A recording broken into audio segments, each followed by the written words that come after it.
현재 미국은 세계 최고 수준의 교육과 연구시설을 가졌다는데 이견 없으시겠죠? 하버드, MIT, 스탠퍼드처럼 이름만 들어도 아는 명문대학 모두 미국에 위치해 있으니까요. 그렇다 보니 동양권에서는 특히 학업률이 높은 한국, 중국, 일본에서 많은 학생들이 미국으로 유학을 갑니다. 게다가 전문적인 대학 교수까지 되려면 해외에서 학위를 따는 게 기본적인 조건이 되기도 해요. 그렇게 유학에 가면 홀로 적응을 해가며 학위를 딸 때까지 몇 년이고 잘 버텨야 하고요. 사실 한국인인 저도 미국에서 공부를 한 경험이 있는데 그래서인지 오늘 사건이 더욱더 참담하게 느껴집니다. 큰 꿈을 안고 미국 유학에 갔다가 비극적인 일을 겪게 된 딸. 지금부터 시작해 보겠습니다.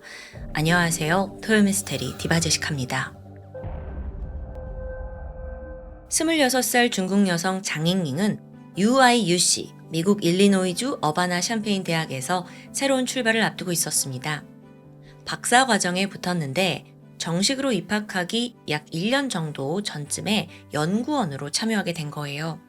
그러면 입학 전에 전공 실험에 참여하고 또 돈도 벌 수 있는 아주 좋은 기회였죠. 잠시 그녀에 대해 알아보면 장잉잉은 2013년 중국 최고의 명문 베이징 대학교에서 석사를 마쳤습니다. 아주 학문적인 성취가 뛰어난 인재예요. 그녀의 꿈은 농업과학 분야 교수가 되는 거였고요. 그 목표를 위해서 2017년 4월 UIUC에 오게 된 건데요. 뿐만 아니라 그녀에게는 대학 때부터 만나 사귀어 오고 있는 남자친구 샤오린이 있었습니다. 지난 8년간 연애를 했는데 서로의 학업과 성장을 응원해주고 있었죠. 장잉잉이 미국 유학을 오기 전 두 사람은 결혼을 약속했습니다. 그래서 박사 과정 잘 끝내고 중국으로 돌아오면 그때 식을 올리고 미래를 함께 하기로 했어요. 2017년 6월 9일 그날 장잉잉은 아주 바쁜 하루를 보냈습니다. 당시가 미국에 온 지 2개월 차였는데 그동안은 학교 내 주거단지에 살고 있었거든요. 근데 이제 캠퍼스 밖으로 이사를 하기로 결정한 거죠. 마침 6월 9일 이날은 부동산 중개인과 만나서 집을 보기로 했고요.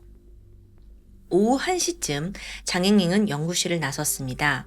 또 그날 저녁에 연구실 동료들과 미팅이 있어서 빨리 집을 보고 또 계약도 하면 하고 돌아와야겠다라고 생각을 합니다.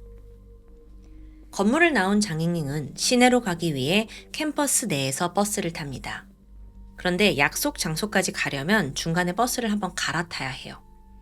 그러다 오후 1시 52분쯤 그녀는 환승해야 할 버스를 눈앞에서 놓치고 맙니다. 약속은 2시였거든요. 마음이 촉박해졌죠. 다음 버스 탈 수 있을까? 타더라도 시간을 맞출 수 있을까? 일단 그녀는 중개인에게 조금 늦을 것 같아요 라고 양해 문자를 남깁니다. 중개인은 기다리겠다 라면서 조심히 오라고 답장을 보냈고요. 그날 저녁 8시 연구실에 사람들이 모여서 서로에게 묻습니다. 장잉잉 어딨어? 아직 안 온 거야? 미팅을 앞두고 그제서야 장잉잉이 아직 오지 않았다는 걸 다들 알게 된 거예요. 근데 그날은 교수님도 오는 자리라 이렇게 말없이 불참하는 건 말도 안 되거든요. 근데 이때 마침 동료 한 명이 낮에 중개인 만난다고 했는데 내가 그 번호를 알고 있다 해서 확인차 전화를 하게 돼요. 이때 중개인이 아주 짜증난 목소리로 답을 했죠. 아니, 내가 2시부터 기다렸는데 나타나질 않아요.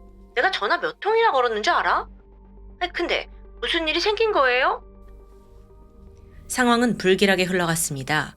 수소문을 해보니까 아까 오후 1시 52분 중개인과 연락을 한 이후 장잉잉과 연락을 한 사람이 아무도 없는 거예요.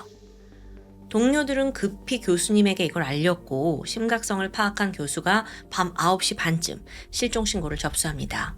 하지만 이미 실종된 지 7시간이 지난 상황이었죠.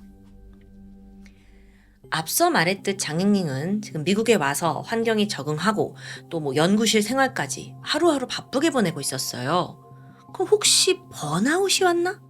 스트레스로 인해서 스스로 잠적한 걸까? 생각을 할 수 있죠. 그런데 아니 그녀가 오늘 집 계약을 하러 외출한 거잖아요. 저녁에는 미팅도 있고요. 최근에 힘들어 보이는 징후 전혀 없었습니다.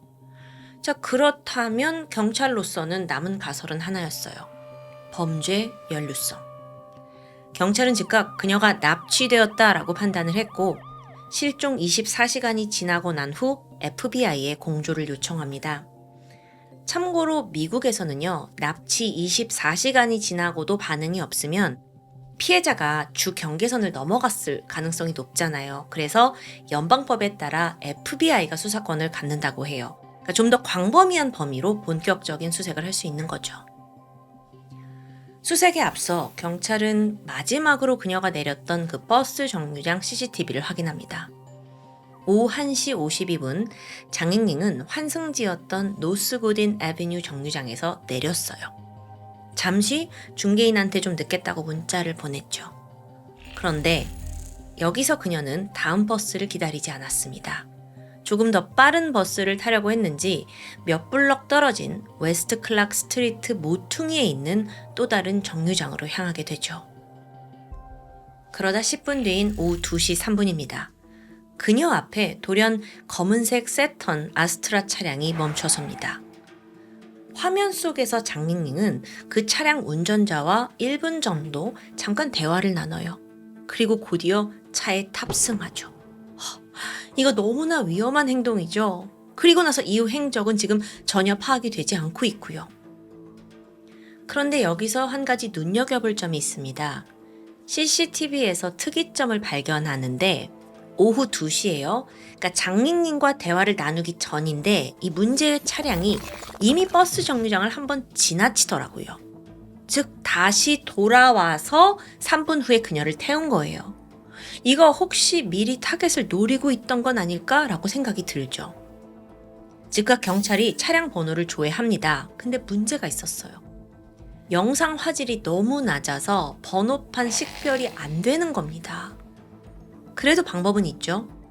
경찰은 인근 지역에 등록된 동일 차종 검은색 세턴 아스트라를 검색했어요. 다행히 총 18대가 등장을 했고 용의자가 확 좁혀졌죠. 경찰은 차주들에게 연락해서 알리바이를 일일이 조사합니다. 한편 일리노이 대학교 경찰뿐만 아니라 장닝닝과 같은 동포 중국 유학생들까지 팔을 걷고 나섭니다. 학교 안과 밖에서 대대적인 수색에 참여를 한 거죠. 동시에 중국에 있던 가족들과 남자친구까지 모두 날아왔어요. 그리고 적극적으로 목격자 제보에 $10,000 현상금을 내겁니다. 이게 나중에는 $50,000까지 인상되거든요. 이 지역에서는 유례없이 높은 현상금이었죠. 그런데 금액이 커지다 보니까 여기저기서 그 긴 생머리의 아시안 여성을 나도 봤다! 라는 제보가 쏟아져요. 하나하나 확인했지만 모두 의미 있는 제보는 아니었죠. 그렇게 많은 이들의 노력에도 불구하고 수사는 제자리 걸음이었습니다. 막막하던 그때 차량 소유자를 집중하고 있던 경찰이 유력한 용의자를 찾아내요. 그는 같은 대학 UIUC에서 물리학과 박사과정에 있던 엘리트 조교였죠. 27살의 남성 브렌트 크리스텐스입니다. 아니, 물리학과 조교요? 누가 봐도 공부와 연구에 심취하는 모범생이잖아요. 실제로 범죄 기록 전혀 없고요. 대학에서 징계받은 이력도 없이 아주 깨끗합니다. 그런데 왜 용의자로 지목이 된 걸까요? 브렌트는 경찰이 신문했을 당시 그날의 알리바이를 제대로 기억해내지 못했습니다. 그때가 사건이 벌어지고 3일 만이었거든요. 근데 그날에 대해 기억을 못한다는 거예요. 제가 그날 집에서 잤나? 비디오 게임을 하다가 잠든 것 같기도 하고 잘 모르겠어요. 너무도 모호한 대답이었죠. 경찰의 의심은 점차 확신으로 향했고 즉각 영장을 발부받아서 차량과 자택을 수색하는데요. 여기서 잠시 앞서 그 CCTV에 차량이 찍혀 있었잖아요. 그 차에는 2가지 특징이 있었습니다. 썬루프가 있었고 타이어 스틸 휠에 부착된 플라스틱 허브캡에 금이 갔어요. 브렌트 차를 딱 보니까 이 2가지 점이 정확하게 일치하더라고요. 뿐만 아니라 차량 조수석 문이 유난히 깨끗하게 청소되어 있어요. 차량 조수석, 거기는 장닝닝이 탔던 곳이잖아요. 그러니까 지문을 지우려고 했는지 아주 열심히 다 지워놨더라고요. 뿐만 아니라 컴퓨터, 휴대폰 검색 기록에도 수상한 점이 있습니다. 성적 패티시 관련 사이트에 자주 접속을 했고 특히나 거기서 아시아계 여성들 포르노를 즐겨봤어요. 뿐만 아니라 납치 101이라는 게시판에서 대화를 나눈 기록도 발견되고요. 자, 지금 아시아계 여성, 뭔가 성적 패티시, 납치, 그를 범인으로 지목하는 증거가 키워드들이 속속 드러나고 있는 와중이에요. 그러자 브렌트가 돌연 태도를 바꿉니다. 생각해보니까 그날 어떤 아시아 여성을 차에 태워준 적이 있대요. 근데 자기가 실수로 길을 잘못 들어서 원래 목적지가 아닌 다른 곳에 그냥 내려줬고 나는 혼자 집에 갔다는 주장. 말이 안 되죠. 자, 어쨌든 모든 화살은 브렌트를 향하고 조사가 진행되던 와중에 브렌트가 한 가지 뻔뻔한 행동을 보입니다. 6월 29일 캠퍼스에서 열린 장애인 추모 걷기 행사에 참석을 하게 된 거예요. 그 당시 학교 안팎에서는 이제 장애인의 실종이 길어지고 있었고 대대적으로 언론으로 오르락내리락 거렸고 정말 지역에 있는 많은 이들이 안타까워하고 있었어요. 그러면서 행사가 열렸는데 여기에 브렌튼이 등장한 거죠. 그런데 이때 그와 동행한 사람이 있습니다. 그의 여자친구 테라 블리스였어요. 이 두 사람은 데이팅 앱에서 만나서 한 2개월 정도 짧은 기간 교제를 이어오고 있었는데, 자, 여러분, 사실 우리가 모르는 아주 중요한 사실 하나가 있습니다. 장애인이 실종되고 일주일 정도가 지난 시점이에요. 이때 FBI는 이미 브렌트, 이 사람이 유력 용의자구나 특정을 했어요. 그리고 주변을 조사하다가 최측근인 여자친구 테라에게 접근합니다. 브렌튼의 범죄 연루 가능성을 여친에게 설명하면서 수사에 협조해달라고 은밀하게 요청했죠. 어떤 요청이었냐면 당신이 브렌튼을 만날 때마다, 대화를 할 때마다 이 도청 장치를 몸에 가지고 가서 녹음을 해달라는 거였습니다. 테라는요, 이 남자친구와 아주 좋은 감정으로 만나고 있었거든요. 그런데 FBI가 찾아와서 살인 용의자? 심적 갈등이 오죠. 뿐만 아니라 자기도 진실을 알고 싶어요. 정말 죽였을까? 그래서 6월 16일부터 그녀가 비밀 요원이 돼요. 남자친구한테는 평소처럼 행동하면서 대화 중간중간 그가 뭔가 자기가 저지른 일을 스스로 입을 열도록 유도하는 사실상 아주 위험한 역할을 수행합니다. 그러다 6월 29일 비밀 수사 7일 차였는데 이때 두 사람이 함께 추모 행사에 갔었던 거예요. 이날 브렌트는 여자친구와 다정히 걷고 있었습니다. 이렇게 모습이 딱 찍혀 있어요. 근데 수많은 인파가 지나가잖아요. 그걸 보면서 브렌튼의 표정이 묘하게 변합니다. 그리고선 여자친구 귀에다가 속삭였죠. 이 사람들은 결국 무슨 일이 있었는지 절대 모를 거야. 모르지 몰라. 순간 섬뜩함을 느낀 테라가 되묻습니다. 그래? 근데 어차피 아무도 모르지 않을까? 이 말에 브렌튼이 잠시 생각에 잠겨요. 그러더니 하는 말. 걔 꽤 용기 있었어. 이 말에 테라가 떨리는 목소리로 물었죠. 반항을 했다는 거야? 브렌튼은 더 확신을 가진 말투로 대답합니다. 그 어느 누구보다 더. 순간 테라는 진실과 마주해요. 이 남자가 진짜 범인이구나. 온몸에 소름이 돋았습니다. 이뿐만이 아니에요. 그날 행사에서 브렌튼이 보여준 또 다른 행동이 있습니다. 계속 대화가 이어지면서 테라가 정말 네가 한 거냐? 라고 조심스럽게 물었거든요. 근데 그가 조용히 핸드폰을 꺼내더니 숫자를 적어요. 13. 에? 13 이게 무슨 뜻이지? 브렌튼이 뭐라고 말하냐면 이번이 13번째야. 그는 자신이 숙련된 연쇄살인마라는 걸 과시하고 싶어 했어요. 어쩌면 이 이야기를 듣는 여자친구 테라가 공포를 넘어 자기한테 경외심까지 느껴지길 원했던 것 같아요. 이걸 들은 테라는 얼마나 무서웠을까요? 자, 이렇듯 결정적인 녹음이 확보되지만 FBI 입장으로는 부족했습니다. 아직까지 내가 죽였어 라고 정확히 말한 건 아니니까요. 그래서 며칠 후 테라는 다시 도청 장치를 숨기고 브렌트와 만납니다. 이날 테라는 좀 더 브렌트를 치켜 세웠어요. 범행에 대해서. 너 정말 대단하다. 그러자 브렌트가 이야기를 꺼내기 시작했죠. 지금부터 들려드릴 이야기는 제가 실제 녹음본을 듣고 여러분께 해석해서 들려드리는 겁니다. 거의 기적 같은 일이었어. 내가 10분간 목을 세게 졸랐거든? 근데 아직 숨을 쉬더라고. 그래서 욕조로 끌고 갔지? 거기서 방망이로 머리를 세게 친 거야. 그래도 뚜껑이 열리더라고. 브렌튼의 목소리는 흥분되어 있었고요. 마치 업적을 자랑하는 듯 막 술술 신나서 떠벌려요. 또 뭐라고 했냐면, 아니 근데 아직 안 죽어. 그래서 내가 바로 칼로 목을 찔렀지. 그 다음에 목을 베어버린 거고. 야씨, 완전 뭐 이거 좀비냐고. 여러분, 모든 내용이 실제 대화입니다. 정말 욕설만 빼고 번역한 거예요.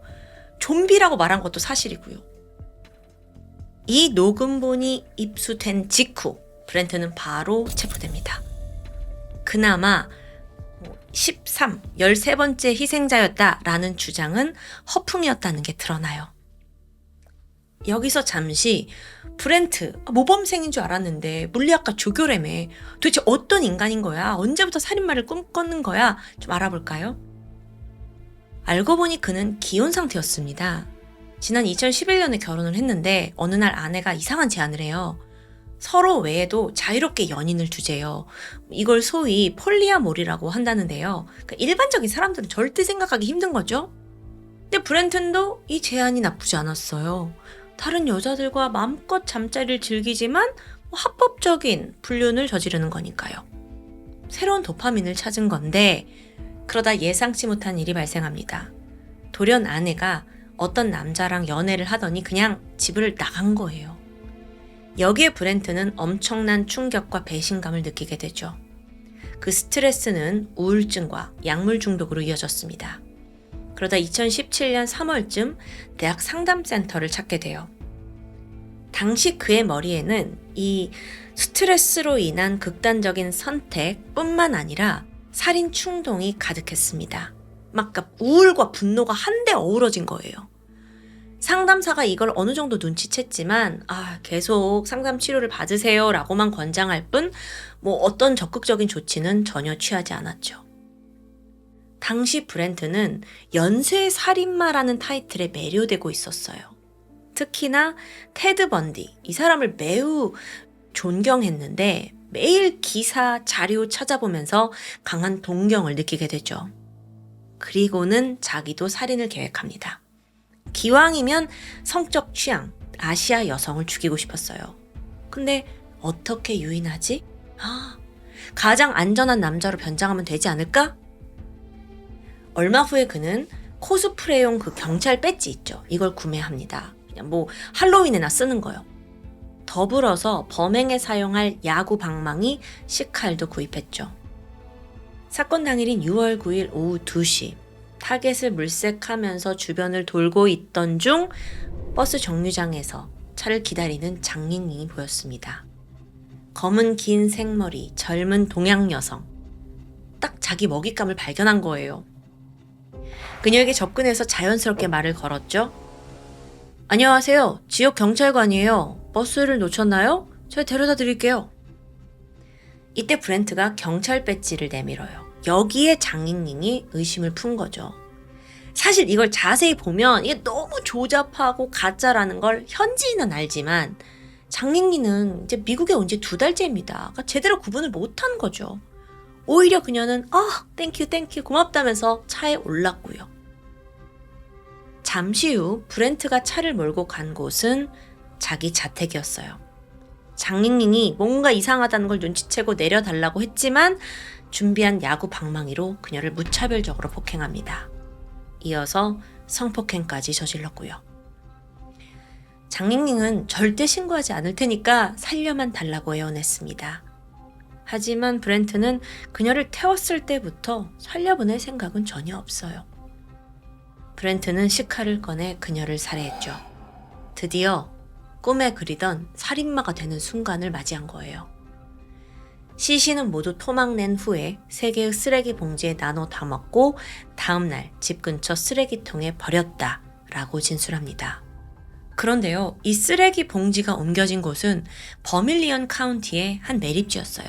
여기에 매일같이 수천 톤의 폐기물이 쏟아져 들어옵니다. 여기서 시신 든 봉지를 찾는다? 이건 말도 안 되는 일이에요.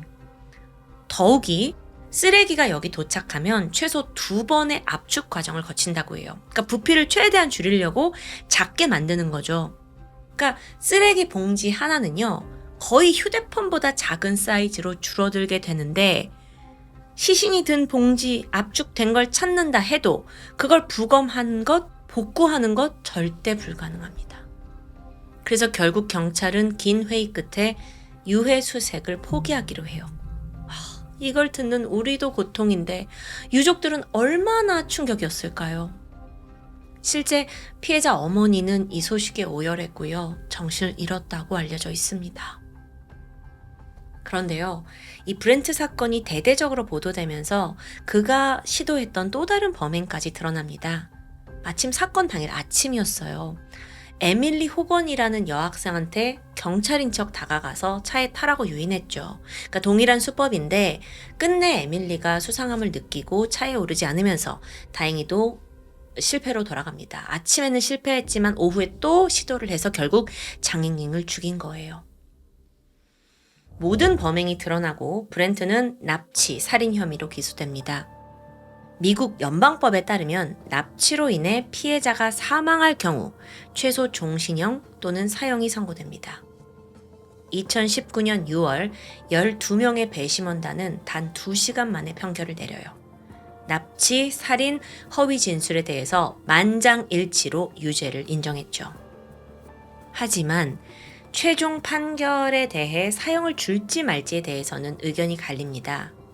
일부에서 브렌트 제가 정신적으로 좀 불안정하고 질환도 있지 않냐, 이걸 고려해야 한다라고 이제 주장을 했기 때문인데요.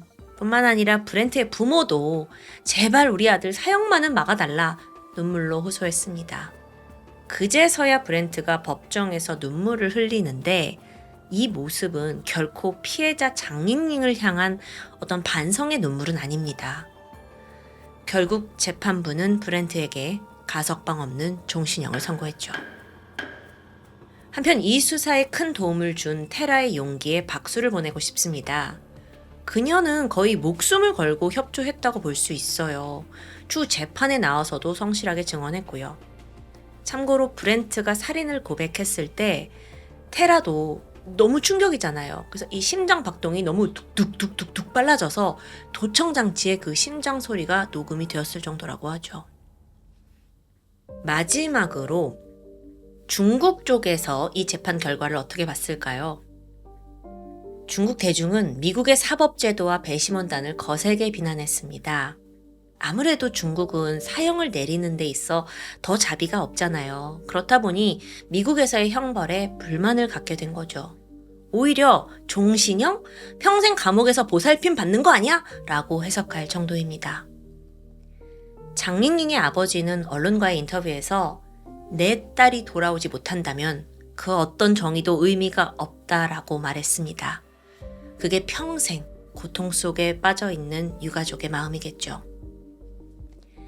낯선 타지에서 친절의 탈을 쓴 범죄에 휘말린 장잉잉.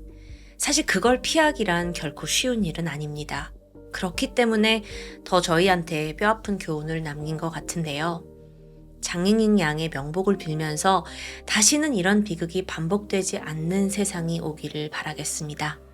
지금까지 토요미스테리 디바제시카였습니다. 안녕하세요. 토요미스테리 디바제시카입니다. 28살 여성인 케니는 말레이시아에 거주하던 중국계 가정에서 3명의 딸 중 둘째로 태어납니다. 아시다시피 말레이시아는 동남아시아에서도 경제가 꽤 높은 수준으로 발전을 했죠. 그만큼 다양한 인종들이 살고 있는데요. 실제로 케니의 엄마는 중국과 인도계 혼혈이었고요. 아버지 또한 싱가포르 사람입니다. 이런 배경 속에서 케니는 어릴 때부터 다양한 인종의 사람들과 교류하는 게 자연스러웠어요. 성장하면서는 부모님이 이제 딸이 좀 더 넓은 세상에서 공부하길 원하게 됩니다. 그래서 덕분에 하와이로 유학을 갔고 대학에서도 경제학을 전공하게 돼요. 이후에는 살기 좋다는 미국 샌디에고로 이동을 해서 IT 분석가로 직장을 구하게 됩니다. 말 그대로 창창대로였고 또 부모에게는 너무 자랑스러운 딸이었죠. 게다가 2001년 케니는 인생의 동반자를 만나게 되는데요. 싱가포르계 미국인이던 브랜든과 결혼을 했고 행복한 가정을 꾸립니다. 신혼도 참 달콤했지만 두 사람은 누구보다 아이 갖기를 원했어요. 그래서 조금씩 임신을 준비하면서 이 미국에서의 안정적인 삶에 젖어 들어가고 있던 어느 날, 말레이시아로부터 급한 전화가 걸려옵니다. 당시가 결혼 2년 만인 2003년이었는데요. 얼마 전 건강검진에서 아버지가 간암을 선고받은 거예요. 그래서 급히 수술을 해야 한다는 소식이었죠. 평소 아버지와 사이가 돈독했던 케니는 당장 비행기표 끊었고요. 6월 1일 회사에 휴가 내고 홀로 비행기에 올랐습니다. 말레이시아에 도착해보니 이미 아버지는 수술이 끝난 후였는데 다행히 결과가 좋았어요. 아버지는 몸이 약해졌지만 그래도 오랜만에 딸을 만나서 기뻐했고 또 점차 건강도 회복되어 갑니다. 그렇게 케니는 휴 하고 한시름을 놓게 되자 아차차 미국에 두고 온 업무들이 떠올랐어요. 또 남편도 보고 싶고요. 그래서 말레이시아에 오래 있을 순 없고 아버지가 회복되는 거 조금만 더 보다가 6월 14일 미국으로 돌아갈 예정이었죠. 그렇게 2주간 가족들과 좋은 시간을 보냈고요. 미국으로 떠나기 하루 전날인 6월 13일 그녀는 마지막으로 가족들, 친척, 친구들과 함께 시내 쇼핑몰에 위치한 레스토랑에서 식사를 하게 됩니다. 다들 식사 끝날 때까지 대화를 너무너무 즐겁게 했어요. 근데 이때 케니가 슬쩍 엄마를 봤는데 많이 피곤해 하시는 거예요. 그럴 만도 한 게 엄마와 언니가 아버지 간호를 대부분 도맡고 있었거든요. 그래서 이때 케니가 너무 피곤할 테니까 내가 이 두 사람을 먼저 집에 데려다 주고 다시 오겠다 라면서 자리에서 일어납니다. 그렇게 세 사람은 식당을 나와서 주차 요금 정상기로 갔어요. 아차, 그런데 깜빡한 게 있었죠. 그 주차권을 차 안에다가 두고 온 거예요.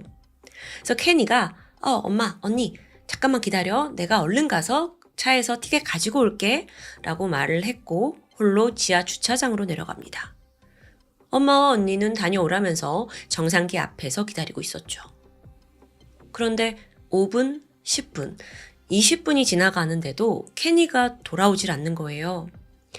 처음에는 주차권을 못 찾고 있나 싶었어요. 근데 전화를 걸어봐도 응답이 없습니다. 아니 그렇게 먼 거리도 아닌데 모녀는 이거 좀 뭔가 이상하다라고 느꼈고요. 일단은 케니의 차가 있는 주차장으로 향했죠. 하지만 가봐도 딸도 없고 그녀의 차도 보이지 않습니다. 혹시 식당에 다시 간 건가 싶어서 올라갔지만 테이블에는 아까 있던 친척과 친구들만 있어요. 케니가 없어졌다라는 말에 모두들 나왔고 막 주차장에서 뿔뿔이 흩어져서 그녀를 찾아 헤맸죠. 얘가 여기 잘 안 와보던 데라 길을 잃었나? 근데 왜 차도 없지? 다들 기둥 뒤에 출구 입구 다 찾아보고 차 밑에까지 뒤졌지만 그 어디에도 케니의 모습이 보이지 않습니다. 이쯤 되니까 상황이 좀 심각하죠.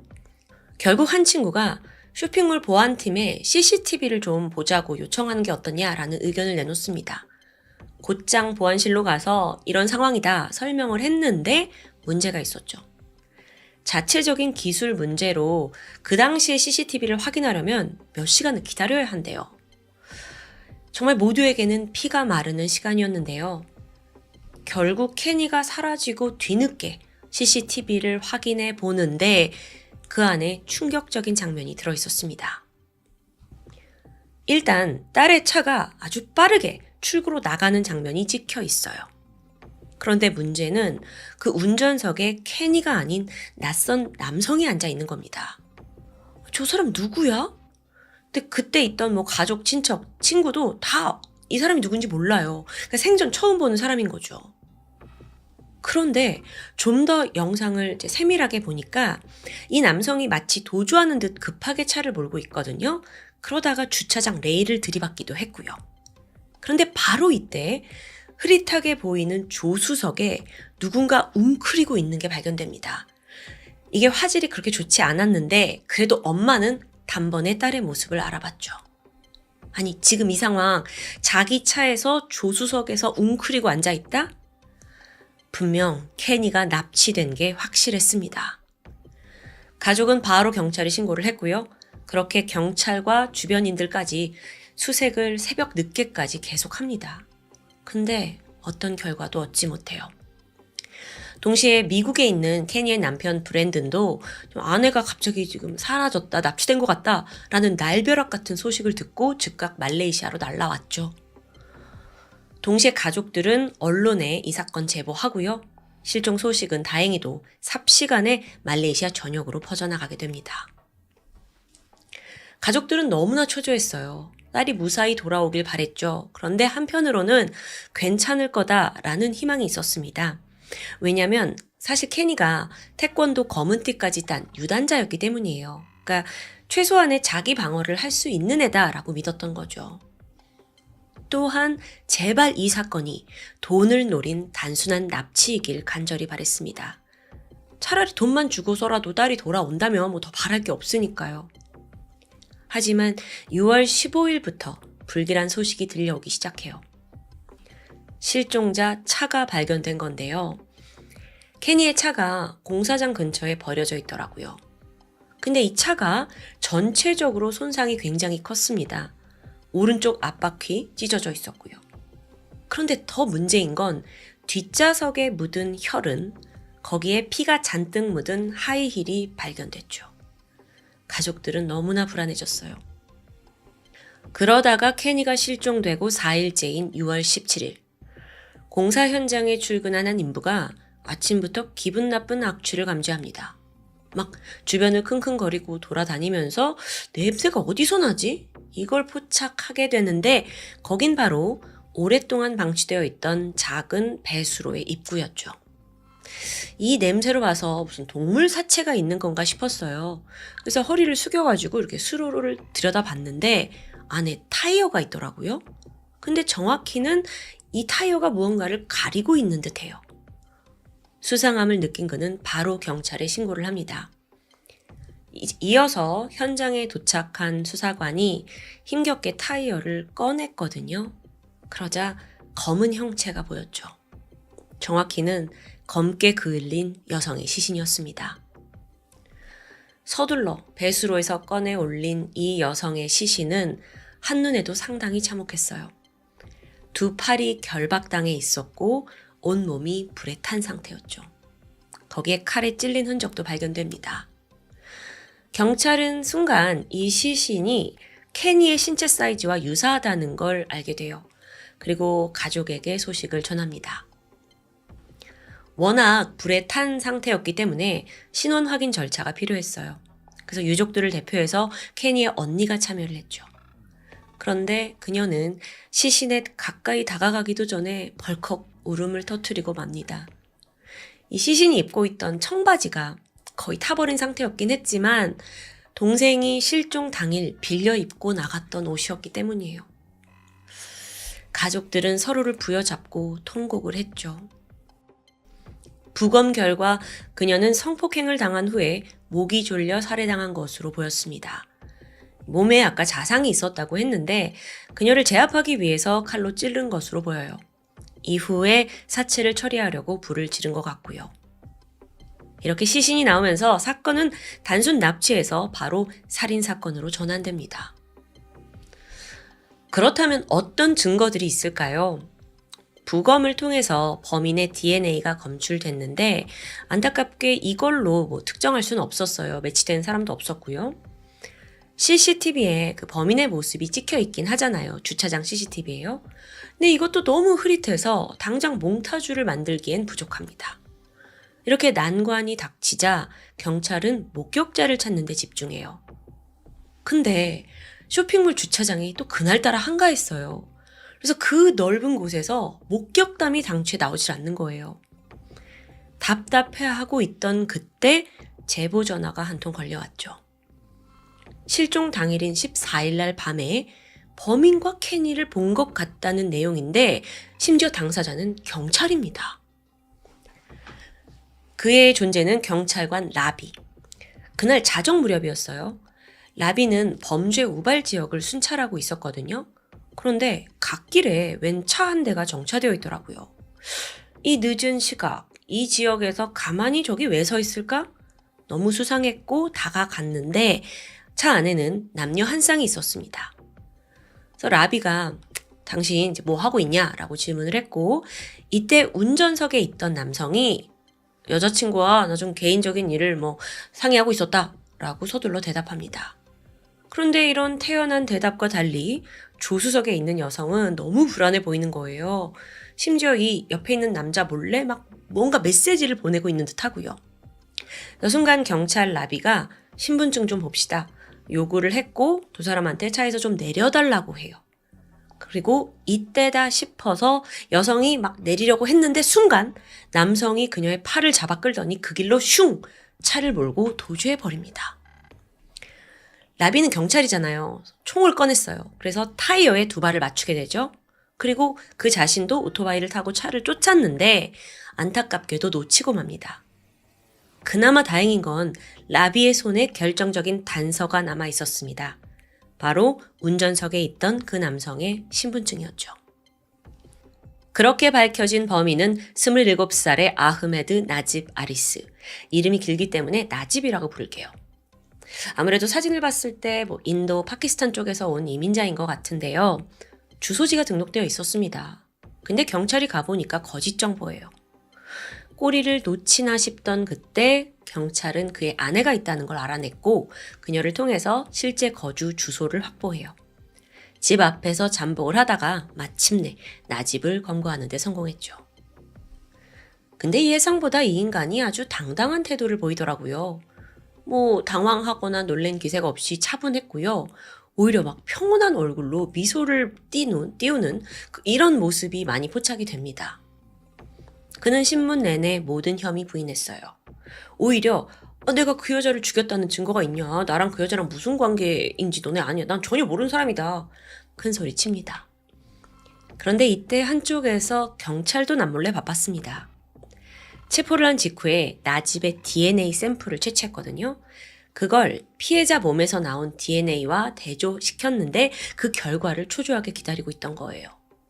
그리고 얼마 후 DNA 99.9% 일치. 네. 나집이 아무리 여유 있다 해도 그가 빠져나갈 수 없는 명백한 증거가 나온 거죠. 추가적으로 자택 수사를 통해서 혈흔이 묻은 자켓과 바지가 발견됩니다. 그 혈흔 모두 케니의 것이었어요. 이렇듯 모든 증거가 지금 그를 범인으로 가리켰죠. 그러자 나집은 드디어 그날의 진실을 털어놓기 시작합니다.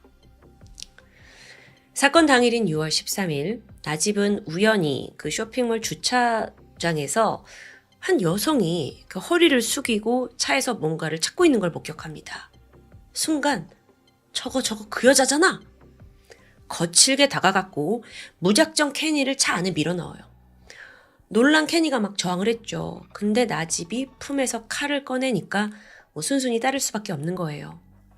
그때까지도 케니는 이 남성이 강도라고 생각했을 겁니다. 주차장을 황급히 빠져나왔고 얼마 후에 그가 한적한 곳에 차를 세웁니다. 그리고 무섭게 케니를 딱 노려봤는데 뭔가 눈동자가 막 흔들려요. 이때 케니는 내가 가진 돈 너 다 주겠다. 살려만 달라. 해요. 근데 나집이 이상하게 아무런 반응이 없는 거예요. 근데 마침 얼마 후에 여기서 지금 뭐 하시는 겁니까? 하고 경찰이 다가와요. 케니는 어땠겠어요? 나 이제 살 수 있겠다 하면서 막 눈치를 주는 거예요. 나 지금 납치되고 위급한 상황이다. 눈치를 줬죠? 그리고 이제 도망가려고도 했죠? 근데 나집이 그대로 도주했고 또 그 와중에 타이어는 손상됐어요. 몇 분 후에 이제 타이어가 펑크가 났는지 이걸 확인하기 위해서 나집이 공터에 다시 차를 잠깐 세우게 됩니다. 일단 움직일 수는 있더라고요. 근데 순간 그가 끔찍한 발상을 하게 돼요. 저 여자를 그냥 보내면 모든 게 무마될까? 난 지금 납치도 했고 또 경찰한테도 이렇게 도망을 쳤는데 그의 생각은 극단적으로 치달았어요. 그리고 결국 다시 인적이 드문 곳으로 차를 몰아갑니다. 여기서 케니를 성폭행했죠. 근데 이게 끝이 아닙니다. 어차피 그녀를 죽일 생각이었어요. 성욕을 채운 후에 칼로 그녀를 찔렀고 케니는 고통에 몸부림칩니다. 나집은요, 그때까지 아직 살아있는 케니를 그냥 배수로에 그냥 유기할 생각이었습니다. 그런데 이때 마침 저쪽 이슬람 사원에서 종소리가 울려요. 아침 기도 시간이 된 거예요. 이 순간을 케니가 놓치지 않았죠. 제발 기도를 하러 갈 수 있게 이제 날 좀 풀어줘라. 나 누구에게도 말하지 않겠다. 마지막 외침이었습니다. 그러자 나집은 그녀의 양손을 가슴 앞에 모으더니 그 기도하는 자세 그대로 결박해버립니다. 그리고 배수로에 케니를 집어넣고 타이어를 밀어넣어서 가린 후 다시 판자로 입구 덮고 유유히 현장을 떠났죠. 자, 그렇다면 여기서 많은 분들이 궁금증이 들 거예요. 그의 범행 목적은 뭐였을까요? 이게 이 사건에서 가장 황당한 부분인데요. 그날 쇼핑몰에 가기 전까지 나집은 자기를 멋대로 자른 전 직장 상사에게 상당히 분노하고 있었습니다. 난 잘못한 게 없는데 갑자기 내 밥줄을 끊었어? 열이 받아 있는 거죠. 근데 순간 그 쇼핑몰 주차장에서 힐끗 마주한 저 아시아 여자. 저 내 상사 아냐? 이렇게 착각을 한 거예요. 네, 이 모든 건 정말 한심한 착각에서 비롯된 거라고요. 나중에 이제 차를 잠깐 세우잖아요. 그리고 그녀의 얼굴을 딱 보게 됐는데 그제서야 이 여자 아니네? 깨닫습니다. 그래서 눈이 흔들렸죠. 근데 이미 자긴 납치했잖아. 게다가 경찰까지 왔고 어쩔 수 없이 자긴 도주까지 했고요. 다시 사건으로 돌아와서 케니를 지금 배수로에 버렸어요. 그리고 그날 낮이 되니까 실종 사건이 뉴스를 타고 막 보도되기 시작합니다. 케니 얼굴이 막 계속 나와요. 그러자 나집이 두려워졌어요. 내가 이러다 걸릴 수 있겠는데? 그래서 그날 새벽 1시에 또다시 배수로를 갑니다. 이때까지도 케니가 살아 있었습니다. 막 희미하게 신음하고 있었죠.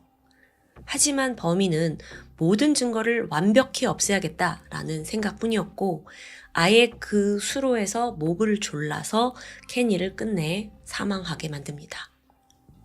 이후에 수로 안에 기름을 붓고 불을 질러요. 완벽히 증거를 없애기 위해서였죠. 하지만 그의 범행은 결국 낱낱이 드러나고 말았습니다.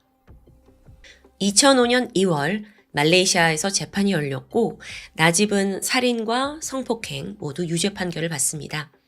성폭행에 대해서는 징역 20년과 채찍 20대, 그리고 살인에 대해서는 사형을 선고받아요. 그런데 황당한 건 판결이 내려진 후에도 나집이 시종일관 미소를 유지하고 있다는 점이었습니다. 왜 웃을까요? 뭘 잘했다고? 이후 그는 몇 차례 항소를 제기했지만 모두 기각이 되었고요. 결국 사건이 발생한 지 14년이 지나 2016년 9월 나집은 교수형으로 처형됐습니다. 너무도 억울하고 황망한 죽음을 당한 피해자 케니. 게다가 이렇게 멍청하게 사람을 착각한 것도 모자라서 생판 처음 본 여성을 그렇게 끔찍한 방식으로 살해했다는 것에 대해서 말레이시아 현지에서는 너무도 소름 돋는다라는 반응이었습니다. 한편 가족들은 범인이 죗값을 치른 것에 안도했죠. 하지만 사건 전말 다 들어보면 너무나 어처구니 없는 이유로 딸을 잃은 거잖아요. 그 자체가 씻을 수 없는 상처로 남게 되죠. 재판이 끝나고 진행된 인터뷰에서 어머니가요. 그날 지하주차장으로 가는 딸을 내가 따라갔더라면 혹은 나라도 미리 주차권을 챙겨왔더라면 이 비극을 막을 수 있었을 거다라면서 자책합니다. 너무 마음이 아파요. 또한 경찰 라비 역시 케니를 살릴 수 있는 그 기회를 그렇게 허무하게 놓쳤다는데 깊은 죄책감에 시달렸다고 전해집니다. 지금까지 토요미스테리 디바제시카였습니다.